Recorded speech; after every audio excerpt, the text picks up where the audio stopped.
So, we're here to discuss our ideas regarding, I suppose we can open by you describing where you're coming from, your position, and if there's anything else you want to you want to tell the audience about yourself. Sure. So I'm objectivist, or at least heavily influenced by objectivism, which is Ayn Rand's philosophy. And just to give a very brief summary of it, she was in favor of reason in the field of epistemology as opposed to faith.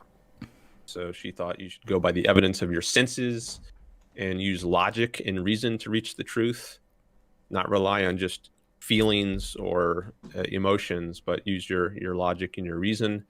And then in ethics, she's in favor of rational self-interest or egoism. Sometimes she puts it as selfishness, but she has a distinct meaning that she attaches to that term. It's not the conventional meaning of selfishness. She thinks people should neither sacrifice themselves to others nor sacrifice others to themselves.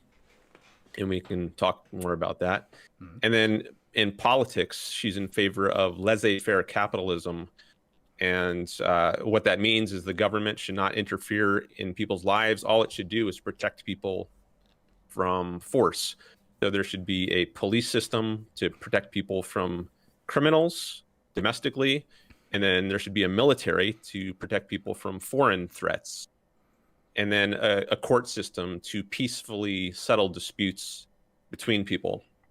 But that's it. The government shouldn't be taxing people, taking money from some to give to others, redistributing people's wealth, regulating people, forcing them in various ways. She's against the initiation of force.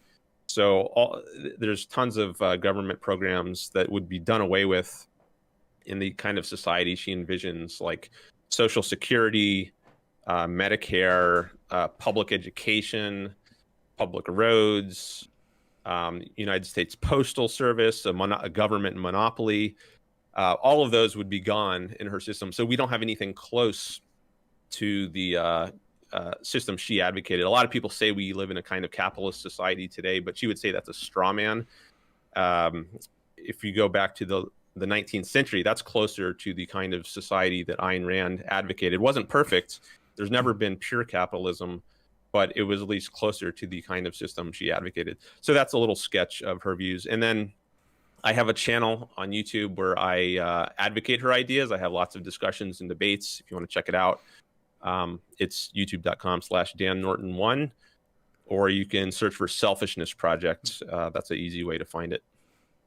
And you also had a debate with Sam Cedar about this, correct? A similar topic, like your objectives. Yeah, I've called Sam Cedar's show 4 times. He wasn't there the 4th time, but the first time was just to talk about chat policy, actually, because I thought people in his chat were being rude. And I wanted to talk about, what policies are appropriate to that. And then that led to another call about a week later where we talked about objectivism generally. And at the end of that call, we talked about some island scenarios. Oh, yes. Like what should you do if you're... Yes. Well, we didn't get into coconut islands on that call. But on my 3rd call, the next time, I picked up on the island theme. And not the coconut island, because that's a vulgar example, and he didn't want to have a vulgar example. And I didn't really want to get into a vulgar example myself, so I chose a different kind of island example to talk about. And about halfway through that 3rd call, he switched and gave his own example, which was a hiking example. What should you do if you're in this kind of life or death survival emergency scenario? And that led to a discussion of coercion. The topic of coercion is really the theme that was underlying it was the whole theme of the 3rd call and much of the 2nd call. So that's the topic of coercion is one that's, I think, a fundamental one, or that concept coercion is fundamental to political philosophy. And I think it's often misunderstood. People think something is coercive that is not, or something is not coercive that is. And if we're not on the same page about that, we're gonna, we're just kind of talking past each other. So I thought it was important to drill down on that concept and get clear on exactly what is meant by it. And we didn't actually reach an agreement by the end of the discussion, but I think it was at least clear that there was a deep difference here. there's even more fundamental issues like in ethics, egoism. Is it appropriate to live for yourself, or should you sacrifice yourself for the sake of others, which has political implications? And maybe it'd be good to get into some of those full ethical All right. issues. Okay, so yeah, right. Sounds good to me. Then thank you for the introduction. And I suppose my audience knows my positions. You know my positions. Basically, if we want to be brief about it, I would say social democrat, left side of that, and then we'll see category. So I believe, of course, in the new interpretation of social democratic model that we have in Europe. In Western Europe, of course, that model is no longer sustainable because, well, the fall of the nation state and all. It's a whole different discussion. But generally, I'm found in this sort of area, a region of thinking. Actually, I wanted to begin by asking you about one of the first things you said. In your society, or like I suppose you were talking about your idealized society, you would have so there would be a state and there would be basic arms such as, you know, a police and a justice system which can process disagreements, which really is about the foundation of society. So, but there are also no taxes in the society. So how do you maintain those services in your system? Right. So it would be through voluntary means, and there's various ways it could be done voluntarily. But I just want to make one point before saying more about that. I should have mentioned in my intro, which is I am not an anarchist, and objectivism is opposed to anarchy. So I noted in your announcement about this call that you said I was an objectivist. I was a bit flippant, and that's like anarcho-capitalist with extra steps. I think anarcho-capitalist might be a contradiction in terms, because capitalism requires a government, I believe, to protect individual rights, whereas anarchy is getting rid of all governments, and objectivism definitely opposes that. It says there should be a government, but it should be properly limited to protecting individual rights. That's its proper role, which means protecting people from the initiation of physical force. So it would be voluntary. Sorry, just to jump in. So it would be a voluntary. Okay, so the basic services that in your system would be kept up by voluntary donations by individuals, right? And that's one way. I mean, there are other ways you can fund it other than donations. Lotteries is one way, which I think historically has actually been used to fund governments, and maybe still is in certain places or at certain levels, maybe at local or state levels. There's state lottos sometimes in the United States. How does that work? Especially also, the government would be much smaller. The kind of government I advocate, there's not a huge, massive government apparatus to finance if it's just restricted to these roles of police, courts, and military. My concern, though, with such societies, though, I get the baseline idea, and I appreciate it. My issue, like my fear, see, I don't have like a beef with these ideas. I just have concerns in the sense that how would it work? Would it work for the average person? And what would be the consequences? And what I see, an issue is you have a state which is financed by donations. What happens if a police, like a law enforcement agency financed by a small law enforcement agency, minimal as you can get, that does its job, that is not necessarily a strong force. Like if you look at police forces in the US, they're highly militarized. In Europe less so, but they're still a formidable force. If it's a minimalist system with a minimalist service, funded by donations and lotteries, how do you counter risks of people just banding together in a militia and just gunning down the police and declaring themselves the new rulers of the area? I suppose armies wouldn't exist in your world either. So it's just the police force and the justice system necessary to facilitate commerce between people. Well, there would be army. I mean, if you consider that as part of the military, like the Navy, the Army, the Air Force, all the armed forces, those would exist to protect people from foreign threats. And then domestically, there would be a police force. But people have to proportion their donations or their lottery participation to the threat. So I don't think there would be much of a threat, much less of a threat I think there would be in a capitalist system. I think there would be much less crime. but whatever level of crime there is, people should donate accordingly. So if there's only a tiny bit of crime in your local area, then you should donate some amounts. If you see it starts to get worse, then maybe you should up your donations to accommodate the greater threats. So you proportion your donations accordingly. It's not a one size fits all. It has to be the same cookie cutter level of support everywhere. You read the facts on the ground. So basically, you use your self-interest and accordingly act. Right. So basically in these fundings, like with these voluntary fundings, would be based on people's personal perceptions of the situation. So if they perceive that there is more crime in the area, of course they'll fund the police more. But how does this system account for issues such as problems with perception? So, for example, currently on conservative media, there's the new mania is that, you know, democratic cities are these crime-infested hellholes. Crime is going up. Crime is up. You know, cities are burning, etc.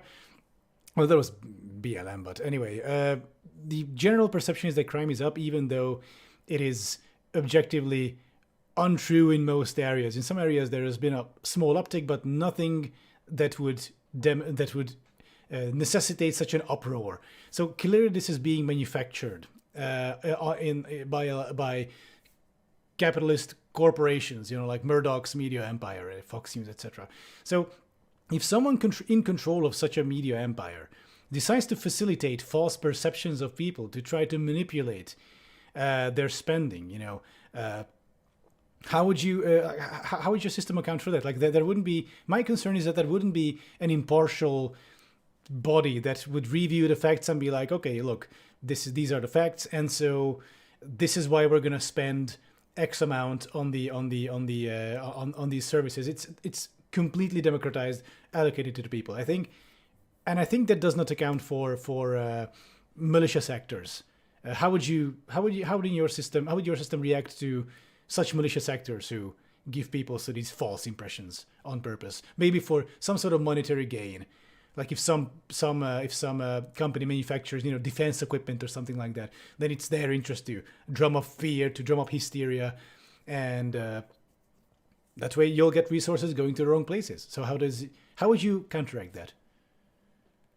Well, one thought I have on this is you need to use your own judgment. So there are certain cities, like I've heard in San Francisco, where they have these policies where criminals are allowed to just engage in these smash and grab behaviors. So they can walk into a pharmacy, a CVS, or some store and just loot the place, basically. And the policy of the city is that the police aren't allowed to stop that. What city is this? I mean, I think that's a terrible policy. That's a that would be crime. Dereliction of duty on the part of the government. They're not protecting people's rights.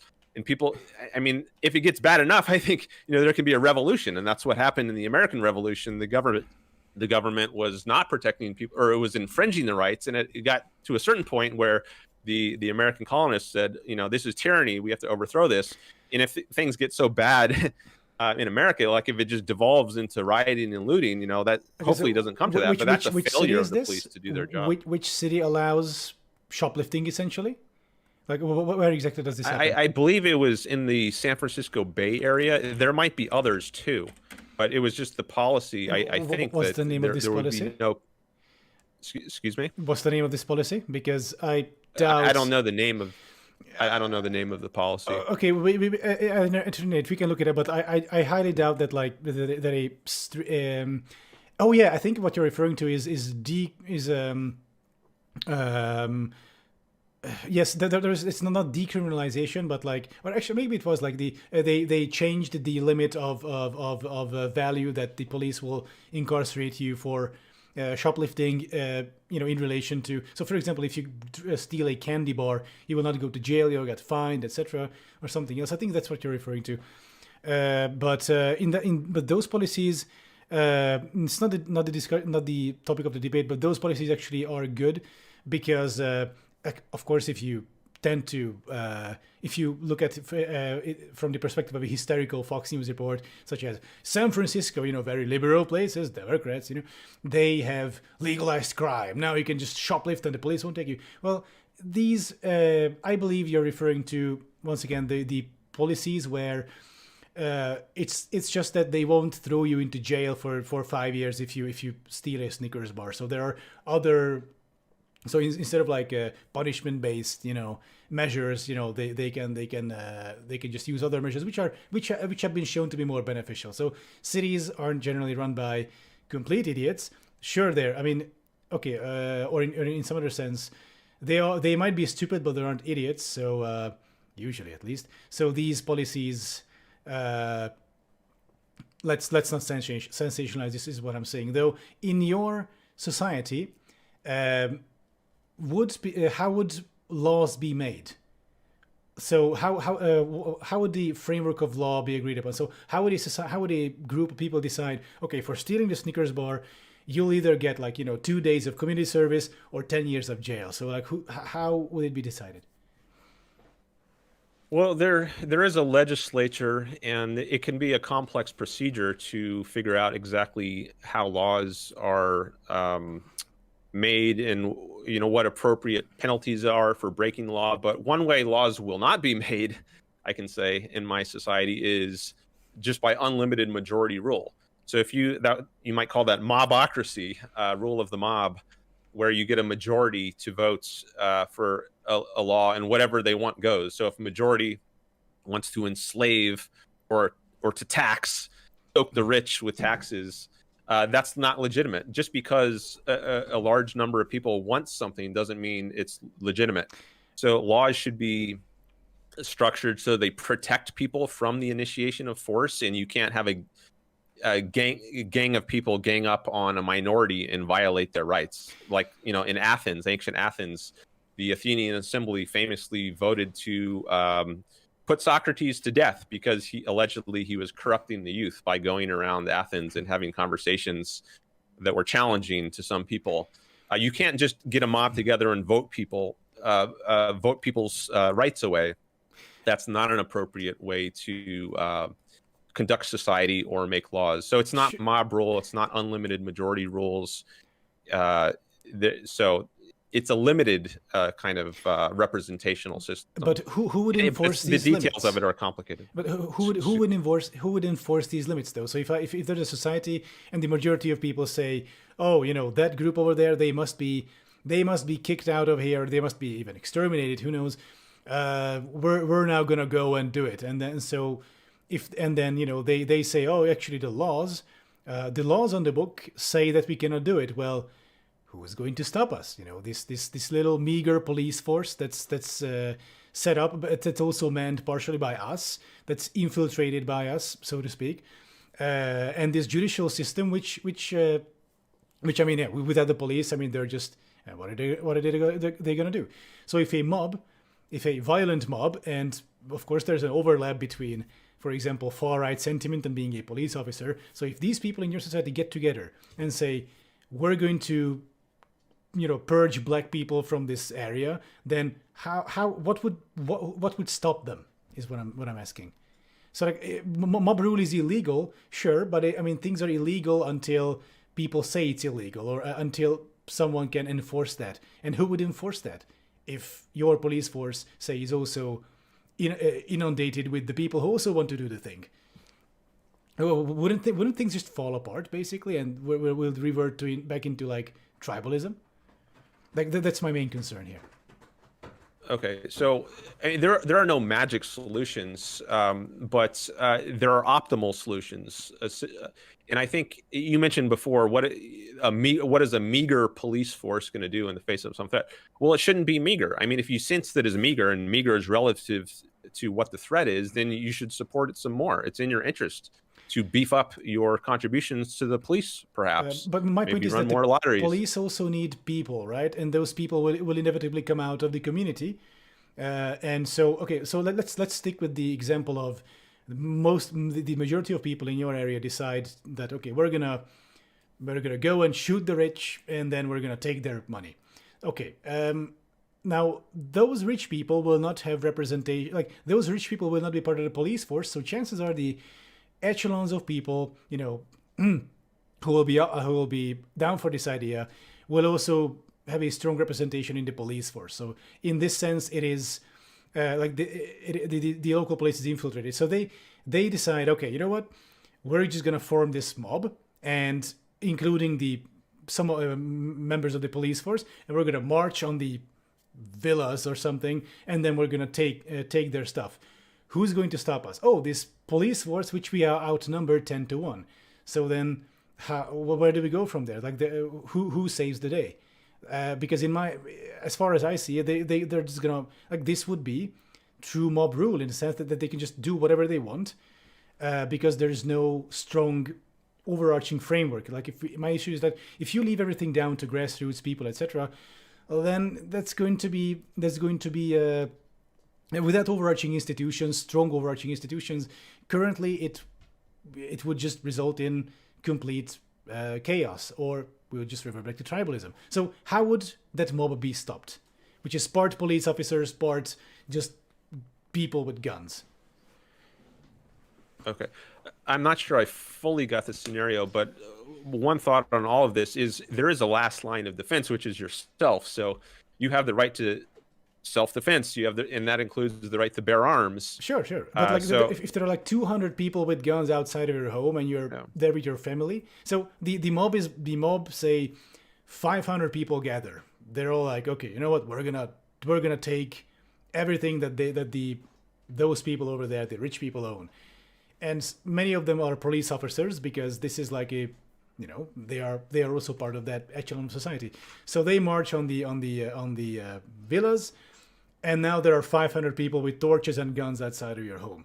So at that point, your chances of survival would be rather slim, and they would just break in, kill you. Maybe you would shoot some of them, but they would just roll through the entire area. And so my concern is, like, this would be the true mob rule.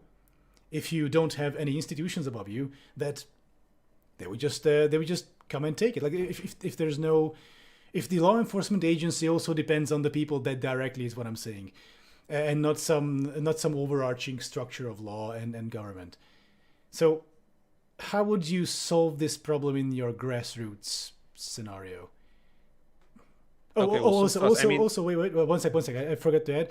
What if people deliberately sabotage the police force beforehand? So if they come together and they talk, okay, you know what, we're gonna say that we feel so much safer. We're gonna decrease or we're just gonna decrease our contribution to the police force. It becomes underfunded, and then we're gonna strike. So how do you counteract such malicious actors in your world, or such scheming? Okay. You raised a lot there. I'm not sure I can retain all of that. Just ask about whichever. Feel free to address whichever you want, and you can ask, of course, follow up like. Okay. So let me just make. Okay, I'll just make one point, and then if it doesn't address something, you can come back. Okay. So one thought is, if people are corrupt, setting up some institution, some other institution, which it seems like maybe you have in mind, some super powerful government to oversee. Well, why aren't people going to be corrupt in that institution? There's no way you can magically, eliminate corruption everywhere. You just have to be eternally vigilant and try to optimize things. So as for some mob that wants to attack, I mean, there's also something like private security. If you're wealthy, many wealthy people, they live in gated communities which are guarded, beyond just the baseline police, which everyone has access to. They might hire private security, which is going to make it much harder, at least, for people to come and just loot their neighborhood. So there are some other measures that people can take. But if the police get so corrupt, it sounds like maybe you're describing a society at a very advanced stage of decay, where the police have been infiltrated by corrupt people who are themselves criminals, when the police are supposed to be stopping criminals. Well, I mean, if society is decaying to a certain point, like with the American Revolution, have to kind of reboot, start over again. Maybe have a revolution, try to flee the society. If this society has gotten so bad that life is just unbearable, that's when you try to get out of the place. But I think in a normal functioning, not stage 4 cancer society, these kinds of scenarios are not going to be happening. Yeah, so I suppose so. What I'm referring to is a system of checks and balances. So the reason why, for example, in the U.S. there are I'm not an expert on this, but I'm just going to give like a basic example. So like certain arms of the government, like sure, everything is corrupt to some extent, obviously, but not like people cannot just do whatever they want because there are sort of checks on that. So they'll eventually come up to a barrier which can be moved eventually, but like the whole system is like it's the checks and balances, right? That like no one can do everything, because if everyone can do everything, then you'll end up in a situation like first off, at that point, your society collapses pretty much, and then you end up after society collapses, you usually in the chaos afterwards, you don't end up with a utopia, you end up with a feudal at best society where the strongest and the most cunning and the cruelest, etc., they rose to the top because I mean, in a world of chaos and violence, it's generally those people who tend to rise to the top. And so, but I think we're. Is there something you wanted to add? Because otherwise, I think we can move on to the coercion aspect of your society, which might be the more interesting part of the discussion.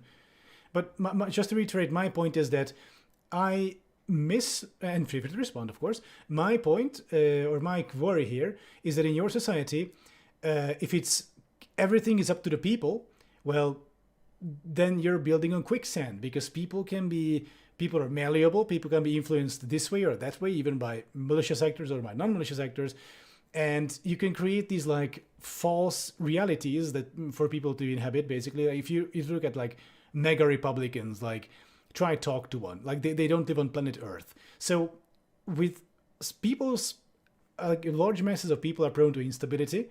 And if you just throw the reins between the horses, my point is that you're going to have things falling apart very quick. So how? I mean, I think there has been a lot of problems in the U.S. recently. You mentioned the MAGA Republicans, and I think of the January 6th riots, and the challenging of the election results. And I mean, I think that's all very bad, and I oppose that, as well as the BLM riots that were going on prior to that. I think both the left and the right has serious problems, and in some ways there's not really much of a distinction, and I don't really put myself on that left-right spectrum. If you think of, certainly not if you think of someone like Trump and the MAGA Republicans as right, that's totally opposed to what I stand for. But I think unfortunately society is decaying a lot. And it's also very far from the kind of society we had back in the 19th century, where there was much better rule of law and tremendous progress. Science, we got rid of slavery. Slavery was abolished. The fundamental principles of capitalism, which were set out in the Declaration of Independence, men are created equal and have their rights to life, liberty, and the pursuit of happiness. That became implemented more and more consistently over time. Unfortunately, tragically, Blacks were not given those rights, but people realized that inherent in those principles was that we should free the Blacks. This is not right. So capitalism got rid of that injustice. It took time for people to work out more consistently, those fundamental principles of how do you exactly adhere to the principles of capitalism. But unfortunately, I think in the 20th century, we've departed from that. We had the growth of the state, the rise of the progressives, the so-called progressives. I think it was actually regressive because it was more coercion, which we can talk about. The rise of the New Deal under Franklin Roosevelt, the so-called Great Society under Lyndon Johnson. Government has massively expanded. We've created this huge welfare state. I think crime has risen, and it's now decaying into rioting, smash and grab, loots in stores. So I think things are getting bad, and I think that's because we've gotten away from the fundamental principles which made this country great to begin with, and I think we need to get back to those principles and apply them even more consistently, not less, by introducing even more government intervention and coercion. I think you brought up a good point though, like this whole mega Republican movement, etc. Like these, a large part, I think this actually, the current instability with regards to like mega Republicans, like BLM protests were the largest civil rights protests in the U.S. There were violent events, but by and large, they were just, of course, 99% of people that were completely peaceful. So I wouldn't say it was. I do differentiate between, say, January 6th and BLM, of course, because BLM was a civil rights protest after, black people were extrajudicially executed by police, and Jan 6 was pretty much people attempting a coup because they thought that the Democrats stole the election. So there's of course a big difference there for me. And actually, a good point that you brought up is why society is decaying, so to speak. I think a large part of it is actually social media. Like if you go to Facebook and if you go to all these, now Twitter, with now after Elon Musk took it over, like it's a hotbed of conspiracy and radicalization, and there's a huge pipeline that operates, not physically of course, but that can suck people down into essentially being aimed towards the far right. It's the alt-right pipeline, as they say. And it's just this vortex of conspiracy, misinformation, bullshit. And this results in what I described of people, being in these parallel universes, right? Like if you go to a MAGA Republican, like if you let them talk for 5 minutes and describe the world to you, you would think that they're living on a different planet. So I think, and social media in this regard, like if you look at it, it's a company abated and a company fueled court of public opinion, like a sort of marketplace of ideas, mob rule, right? Because on social media, the stuff that is true doesn't get shared, stuff that gets clicks, stuff that piques people's interest gets shares and likes and whatever. And a description of the democratic process in the U.S. is far less clickbaity than the Democrats are sacrificing children and drinking their blood under this Washington pizzeria, and that gets 5 million shares, and then there's this whole conspiracy movement. The QAnon movement actually grew out from social media. So I think, if anything, from my perspective, that actually underscores the fundamental danger of just like unchecked court of public opinion and letting decide things. But we can actually, if you would like to quickly respond to that, you can of course, but we can also move on to coercion. Because, I would like to respond to that point. So, I think the internet has been an amazing instance of progress. Despite the rioting and the looting over the last few years, there have been some bright spots, I think. And I think technology, the tech sector, is one of those. And that's also the sector which is, I think, very free of government coercion. So through competition, we've gotten these great products that have, like we're using right now, over the internet. So the whole world can watch this. And I think freedom allows those kinds of innovations and that kind of progress. And what we don't want is to have the government step in and interfere and slow down that progress or take it over. We don't want the government taking over our internet and making it like the DMV in America or the U.S. Postal Service, which notoriously do not provide good service. I think that would make things far worse. I think, as far as conspiracies and so forth on the internet, sure, there's some of that, but there's also ways of countering that sort of thing. There's of course likes and dislikes, and there's algorithms that can boost things or unboost things. There are free market mechanisms that can weed out bad actors, and through the profit motive and self-interest, people will gravitate towards the things that have more value over time, and things will be weeded out. But I don't think you want I don't want the government to step in and start introducing coercion. I think that will make things worse, not better. And I think with this we can actually turn on to the coercion topic, because I think the issue, like an instance of coercion that is actually positive, or would be positive, if, for example, the government enforced, social media companies to combat actual misinformation. So that would be a form of coercion, because Facebook, Twitter, etc., they wouldn't let misinformation spread freely, because this is the irony of social media, that misinformation generates more clicks, so it's in the rational self-interest of the company to at least let, if not promote, but let misinformation spread freely. I don't think any major social media company allows or promotes misinformation, but they allow it.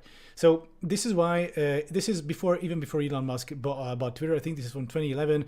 It came out that Twitter has a right-wing bias, and pretty much Facebook as well. Mark Zuckerberg and the previously, I think, leadership of Twitter met with big right-wing talking heads to discuss how they could properly platform them, etc. Those companies do take down materials that are against the law, but they don't ban, say, conservatives when they violate the terms of service. Like when libs of TikTok, for example, caused Boston Children's Hospital to be shut down because of a bomb threat and was spreading misinformation. That site wasn't shut down. In fact, when Elon Musk leaked those screen caps from libs of TikTok's backend page, there was even this little label of like, "Do not take action before consulting the higher leadership." So it seems to me that conservative like these populist sort of misinformation spreading voices, without the positive coercion of the government of like coercing these companies to limit this misinformation. So without this, we have these demagogues flourishing on social media and making a fuck ton of money for these social media companies. And this seems to be everyone's rational self-interests, but society's. So would you argue that coercion is negative even in this context? Yeah, I would. So a few thoughts on this. I think you mentioned a right-wing bias, at least in the U.S. or a lot of the circles that I hear more about that I travel in. Twitter and Google and Facebook, these tech giants are often said to have a left-wing bias. So maybe it just depends what source you're looking on. But I don't think we want the government deciding what's appropriate for people to watch. I think individuals should be making those kinds of decisions. We don't want a government to burn books or to ban books or have a index prohibitorium, or something like that in the Latin that the Pope had in the where certain works were prohibited that you couldn't look at. We don't want the government. I don't want the government deciding for me what it's appropriate for me to look at. I think the government should allow people to use their own judgment. We don't want to be government sheep following whatever the government deems is appropriate for us. I mean, is that very conducive? Are we just going to be subject to some bureaucrats' propaganda all the time, some state-run media, which maybe they have in North Korea or China, where you're not allowed to publish, or you're not allowed to criticize the government. If you do, you could get thrown in jail. I'd much rather have a society where it's left up to individuals to decide. They have the freedom to decide whether to look at a certain source, and not just have them spoon-fed whatever some government bureaucrat thinks it's safe or appropriate for them to believe. That's already happening even without the government, though. So when you go to social media, you're being spoon-fed content based on your previous likes and what also makes money for the company. You're being spoon-fed through the algorithm. So the way I see it, it's of course China, of course, a horrible example. Like no one wants to live in such a repressive system, but on Facebook and on Twitter, it's not like those companies are like China, but they also spoon feed you things. The difference I see is only in their interest. So in terms of China, for example, their interest is the stability of the Chinese government and the squashing of opposition or the minimizing the risk of any instability. With Facebook and Twitter and similar social media companies, the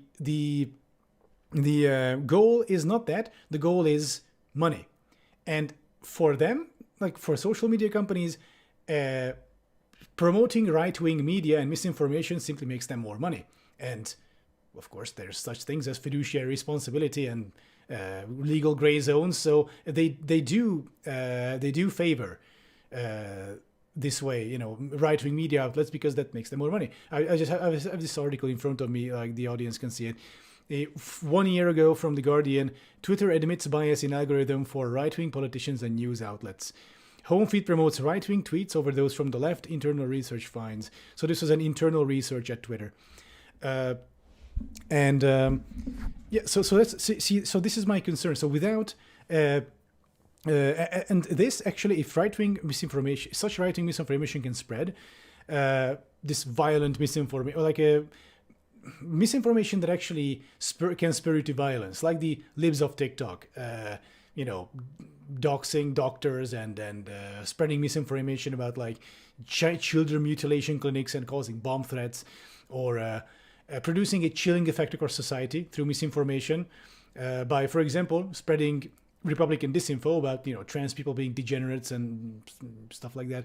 I mean that actually results in coercion, but like coercion through the chilling effect of society. Because when you cannot go out on the street with a trans badge, or people know that you're trans and you cannot go out to the street because people will beat you up because they consume their misinformation, I would argue that is coercion, and so our system resulted in a much worse coercion than the coercion of the government telling the company, hey, at least be equal, but ideally don't spread misinformation, which can be checked by an independent fact checker team. So okay, so yeah, go ahead. Yeah, there was a lot there. You mentioned the Guardian, which I believe is a socialist or nearly leaning in that direction of socialism. So how much should I, being a capitalist, want to trust a source like that? Again, I mentioned before, like my perception in a lot of circles I travel in is that there's a left-wing bias. Not that I'm right or left-wing. If we just find right is Donald Trump and left is socialism or something like that, I'm neither of those. But I just have a different perception of what sort of biases there are. Climate change is an example that's come to mind of an area where I think it's all over the media, that there's internet media or other media, that there's some climate doom is impending and it's about to happen. And this has been a story going on for decades and decades. And I think there's been a lot of false predictions, yet they continue. Alex Epstein, who's a New York Times bestselling author, came out with a book called The Moral Case for Fossil Fuels, which I think has debunked a lot of the traditional narrative around climate and energy issues. He recently, just last year, came out with a new book called Fossil Future, which also takes on the traditional narrative. He's actually, I think, brought a significant number of people from the left who are pro-reason and pro-science, and they think that following the science means that you have to buy this idea that we have to restrict fossil fuels or else the planet is going to go to hell. And he challenges, he's deeply immersed in all the facts, and he challenges that narrative. Yeah. So just to clarify, so you don't believe in man-made climate change? I'm not. First of all, let me say I'm not an expert in this field, but what I've learned, the little I have looked at this issue, someone like Alex Epstein might be a great person for you to talk to about this. But from what I've learned, there has been a lot of people try to smear him as a climate denier or a climate change denier. The issue, that's a straw man, and it's a red herring. The issue is not has there been climate change, or has there been global warming, or has there even been man-made global warming. I don't think he disputes any of those things. The issue is whether there's catastrophic global warming such that we have to massively restrict fossil fuels. And he's done research to show that life has actually gotten much better with the increased use of fossil fuels. I mean, sure. A lot of people had predicted it was supposed to get worse. The planet was going to go to hell, if we didn't restrict our use of fossil fuels. Yet over the last few decades, we've been using more fossil fuels, and life has gotten even better. Yes, I mean, China and India, I think, are examples where they've used lots of fossil fuels, and massive numbers of people have come out of poverty. Oh yes, but wait, let's not conflate these two things. Sure, fossil fuels are necessary for developing nations to develop well,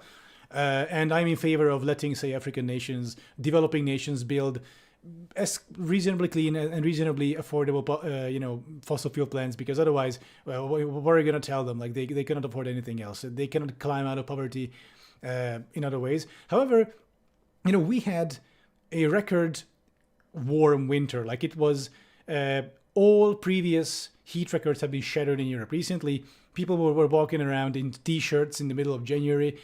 Half of the Czech forests died in due to the heat. This was last year. We're seeing, and the weather is more and more erratic. So, of course, this is not the topic of discussion, but actually we can move this back to coercion. So, or if in this scenario, if so this is a case of like implicit, like indirect coercion. So if I do something which causes another thing, say I ignore climate models and I build a bunch of fossil plants, and that causes global warming, which affects a community negatively, say it makes their areas uninhabitable, desertification, etc., then would that not be coercion in a sense, that I am impeding those people from leading their lives because of my life choices? See, this is my fundamental issue, and we can read it back here, that coercion is sometimes smaller instances of coercion is necessary to prevent bigger instance of coercion, because if you don't use small amounts of coercion, like for example what we discussed in social media, don't post misinformation, don't call trans people degenerate, then you cannot prevent the big coercion, which is, you know, trans people being shot into ditches at the edge of town. So how does your society solve these issues though? Like, Okay, so how do you a not few get to points. the big coercion, so to speak? Yeah, well, I think the way of thinking about it, like small coercion versus big coercion, I'm not sure that's the right way to think about it, but I had some. Is Let there me a make some. difference? Is there a difference between coercion and coercion, or is it all the same from your perspective? Maybe we can get to that, but I had Sure. a couple other points on some other Sure, things you sure. said I want to make. So first of all, on the scientific details of, you know, things have been getting record temperatures or whatever. So I'm not the one to debate those kind of things. Alex Epstein knows. I mean, that's his bread and butter. So if you want to talk about those kinds of claims, I would suggest talking to him. Also, climate models. He often uses this phrase, climate models that can't predict climate. I mean, it's very easy to create a computer model to make some dire prediction, and you might get government funding to come up with that conclusion, because they might tend to fund that kind of research that has that desired output. So I think a lot of the climate models are bogus. But again, Alex is the one to talk to about that. But as for any legitimate issues that there actually are with, sometimes they're called externalities. I think what's needed is property rights. So if you clearly, this often comes up like with rivers. What if you live by a river and someone just dumps their waste into the river and then it flows down? Well, privatize the river. So you have clearly defined property rights in the river, and if someone does something that affects your part of the river or your part of the air, then you can take them to court. Okay, but there has to be reasonable standards that's actually a very good of what's example. justified and in prosecuting, because you can't have a civilization where there's zero emissions or whatever, and we have to live like cavemen and can't industrialize at all because there's going to be some tiny percentage of particulate matter. You have to have reasonable standards, and specifying exactly what those are can change over time. And even someone like a caveman might, despite having clear skies, have very dirty lungs because he has to live around a campfire all the time, and he's breathing in that smoke. And industrialization can eventually get to things like electric heating, which is much cleaner. Sure. And gets around those problems. I actually want to get to some of the things that you brought up is, I think, pertinent. The river. So a good example of implicit coercion would be, or indirect coercion would be, if someone dumped their waste into the river, thereby, you know, cutting other people's freshwater supply, right? Say that there's an area that, like, that river is the source, it feeds into a water reservoir, and that reservoir supplies the town with drinking water. So of course, if you polluted that water, would you agree that you would be coercing? Like that would be a form of coercion, because you're you're limiting people's access to fresh water. So if you fill in the details of the case, yeah, I think that could certainly be coercion. If people are relying on a water source and then you basically poison it, yeah, that would be a form of coercion. Yes, and so if you privatize the river, that would be a good solution to, like, privatize it, and then you have like very clear property rights and no one can do. So with that you establish a framework that, like, okay, this is private property. This is why the framework is you cannot pollute the river. Case closed. So that people will not pollute, pending a law enforcement action. So, but the thing is, what if the person buying that water reservoir then says, okay, the river and water reservoir, okay, I have the rights to it now. I'm going to raise the price of water by 100%. Wouldn't he within the right to do so? And would it be coercion?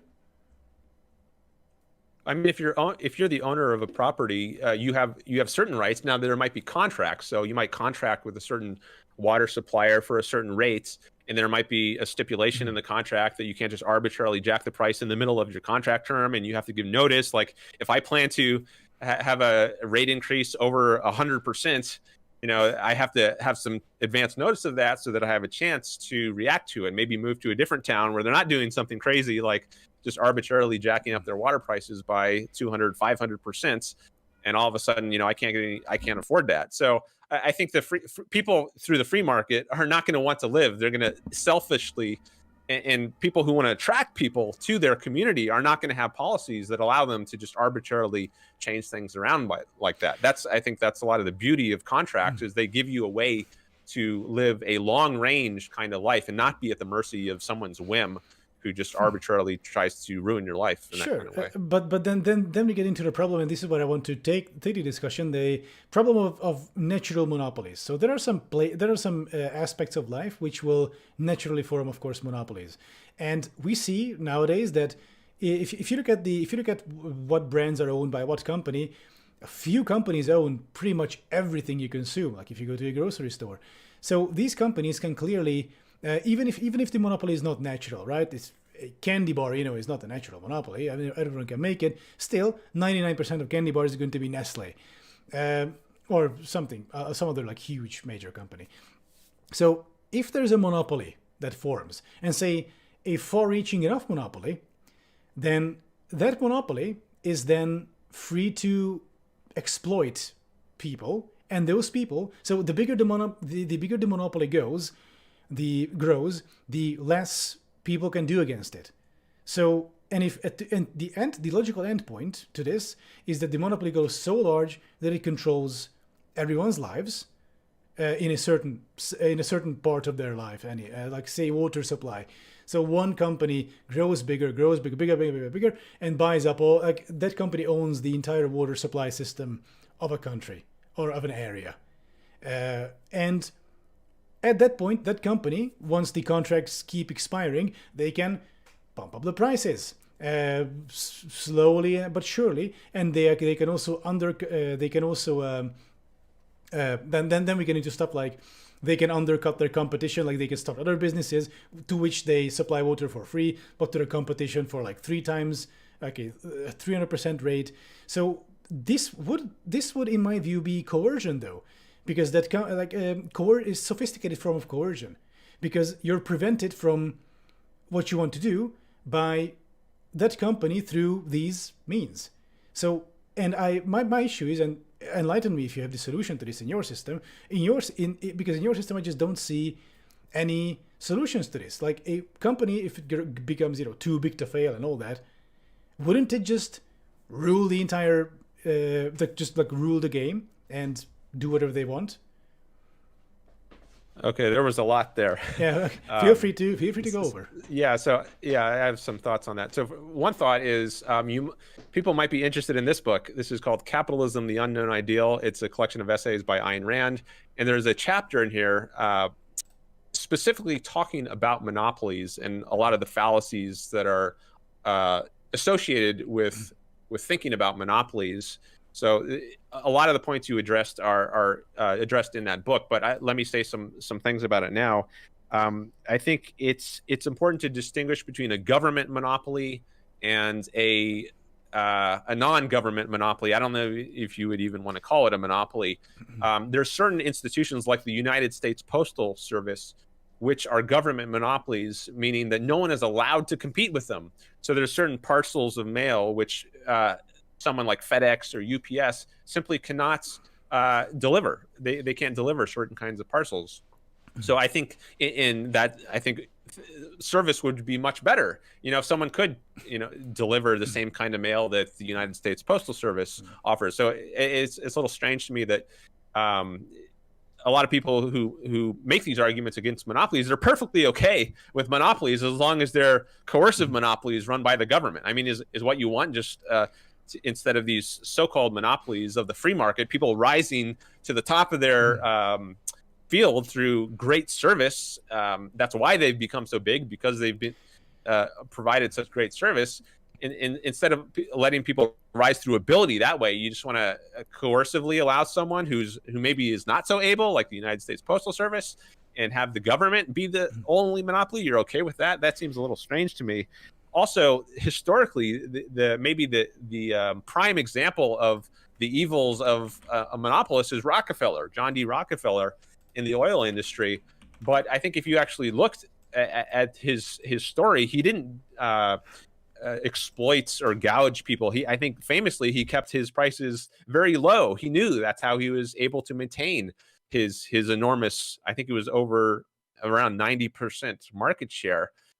And he had to keep his prices low in order to keep that. And eventually, I think oil was discovered in Russia, and he lost some market share, and he didn't have as dominant a role as he did. Again, Alex Epstein has wrote an entire article exactly on John D. Rockefeller and the history of Standard Oil, and the way he's been smeared, I think, by people like Ida Tarbell, I think was the journalist who famously gave this presentation of Rockefeller, which is colored many people's understanding of Rockefeller. But I think if you know more about the history, you'll have a much different perception of Rockefeller and his so-called monopoly. So there's some points on monopolies, but I don't want to go on for too long on this. So let me pause here and throw it back to you. Sure. So I'd like to dispute the claim that a company grows big because of a great product or service. That can happen, obviously, but in general, in many cases, even if you have a mediocre average product, but cutthroat business politics can also carry you very far. And this is regardless of the government. So the argument often made is that, oh yes, these companies offering the mediocre service can rise to the top because of government meddling. And now I would differentiate a USPS and such services are different here, because those, like Post is an essential is an essential service. Now, these essential services, I believe, should be in public ownership, as in through the government, the indirect. So there should be indirect democratic control by the people through the government, and there's of course a fundamental difference between the USPS and Amazon, for example, because Amazon does what it does because of profit, and the USPS does what it does because it's been tasked with delivering mail. So one is performing a public service, USPS, that's the end goal, and with Amazon, it's just growing bigger, doesn't matter through what. Now, their logistics operation happens to be their biggest money-making machine currently, but they're also doing, movies, series, whatever, like they're branching out. So a company's fundamental purpose is to make money, which I think is fundamentally incompatible with a coercion-free society. Like because within a company, coercion isn't factored in as a anywhere, basically. The only thing preventing, say, Nestle from giving you, Snickers bars. I don't know if Nestle does Snickers bars, but let's just say for now, like the only thing that currently prevents Nestle from giving you Snickers bars with higher lead content so that they can make 10% more profit because it's cheaper or whatever, is that a regulator would clamp down on their ass, i.e. they would coerce them into not doing that. So once again, we go back to the original fundamental point that coercion, these smaller instances of coercion mitigate the larger instances of potential coercion. So, Nestle cannot sell higher lead content Snickers bars for profit. That's smaller coercion, whatever. Which then prevents the larger coercion of you getting lead poisoning and dying, or impeding you from most functions of life.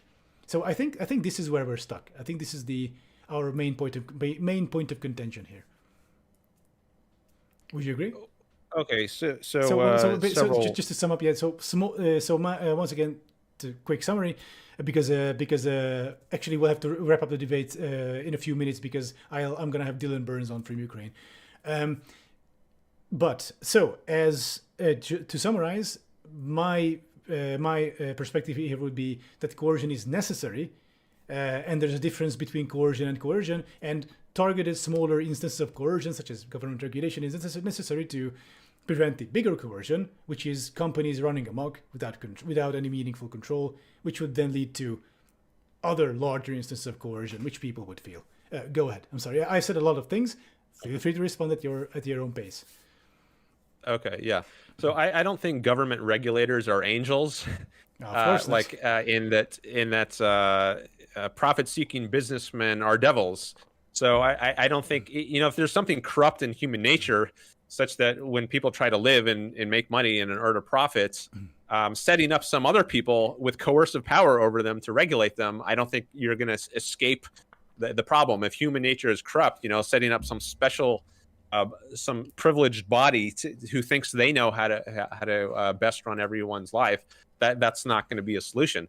I think what you want is to have something like the profit motive, and people who are snakes and are frauds will get rooted out of, and that's through the free market competition process. And it doesn't happen magically overnight, but over time there are agencies, rating agencies, things like Yelp, Better Business Bureau, who can make judgments that people over time, those rating agencies themselves acquire a reliability in the public mind, or that's something they have to work to earn over time.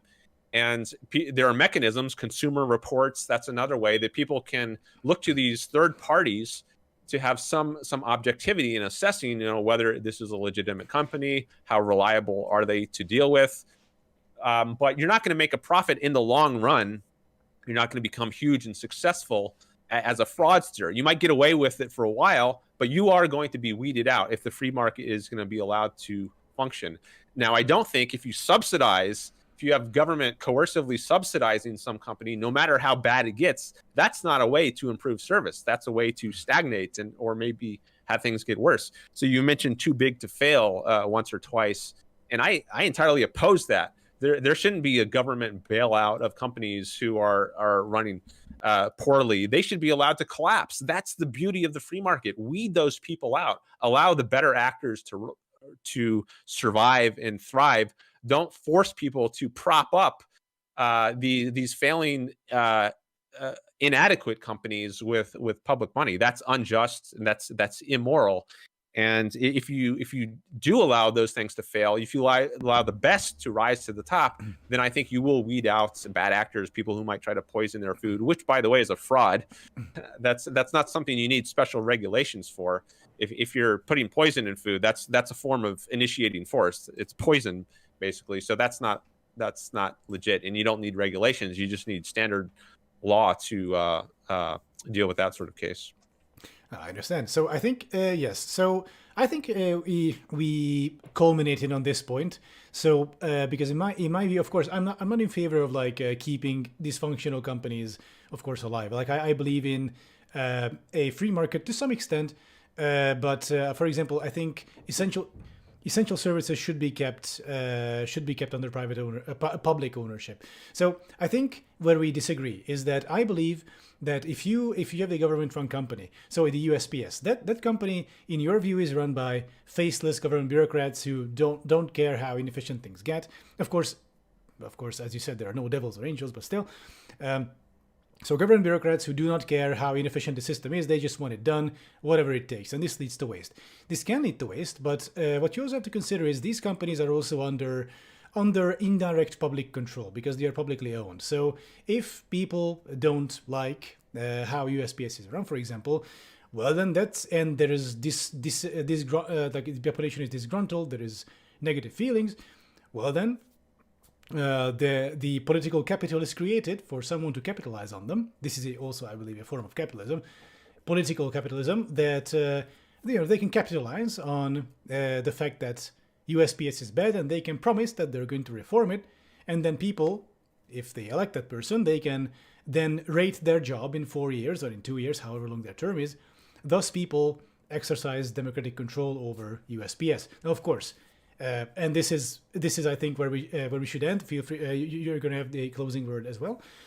I think that in your world, a USPS. I would much rather have a USPS run by some bureaucrats who can be then shuffled and replaced by a democratically elected politician based on their promises than to have people vote on Facebook about how USPS should function here, there, whatever. Because back during the 2016 election, 2020 elections beforehand, misinformation popped up that the Democrats will cheat the election, will steal the election through USPS, and the voting, the sorting machines are rigged and stuff like that. And if we allow that sort of mob mentality to influence USPS, then, you know, if hysteria and misinformation spreads far enough, then people might just vote to abolish the USPS, and then congratulations, you might have just played, you likely played, into the hands of some malicious political actor.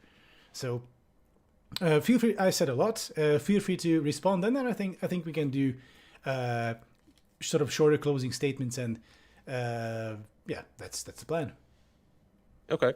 So the USPS fundamentally, I think the problem with it is that it's reliant on coercion, and I think it's immoral to force people to pay for some service. They should be able to choose whether or not they support it. I shouldn't have to forcibly have my money taken away and support this institution. Just as with a bailout, I shouldn't have to bail out any company. What is it, Chrysler, back in the 70s? In more recent cases, it's wrong to force people to use their money in certain ways. People should be able to decide on a free market, do I want to support this? And you know, if you're running a good business, you should be able to attract more customers or have more shareholders who are willing to help fund your business. But it's wrong to forcibly make people support your operation.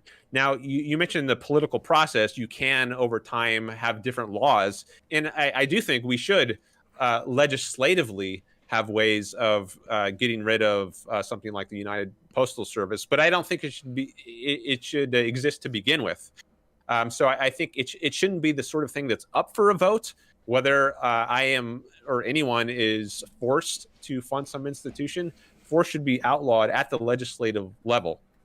Let's see, any other points on the USPS? So you've mentioned that it's an essential service. I don't see any essential difference between mail or getting food. I mean, is food an essential service? We have grocery stores, which I mean, if anything is essential, I guess I would say food is. Certainly, but we don't have government monopoly on food. I think maybe the Soviet Union had that with their bread lines that stretched for hours and hours. If you could get anything by the time you got to the front of it, I don't think putting the government in charge of food is a very good idea. Even though you might say food is an essential service, I think the essential issue here is coercion versus freedom. I think freedom and competition is what leads to the best service. And we don't have that with USPS. We do have it to a much larger extent with the tech sector, and we've seen amazing progress in the tech sector, as instanced by our video call right now. So I'll end on that point. Thank you. Yeah, so I will also add a few closing ideas. Of course, what the Soviet Union did was a catastrophe, and I would advocate for my advocacy would be with regards to food, which is an essential thing. Of course, it's necessary for survival.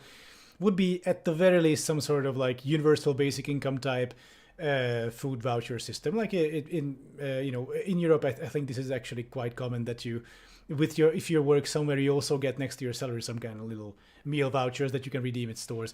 I think that would be fair. My goal is to keep efficient systems alive, but also preventing those systems from eating people alive in pursuit of profit. So I think my point about natural monopolies still stand. At any rate, a natural monopoly can actually lead to coercion. So if you're the only food producer, well then, in the US we have things like food deserts, for example. People don't have access to proper nutrition. This is based on market forces. So I think letting things loose in this case can lead to dire consequences, of course, but also squeezing things too hard like they did in the Soviet Union, I think that also can lead to ruin. But I think the solution is between the two. But on this scale, I lean firmly to the left. Dan, it was great talking to you. I think we could explore each other's ideas a bit more in depth. I wish we had more time, but I've been streaming since 9 hours and I have one more guest.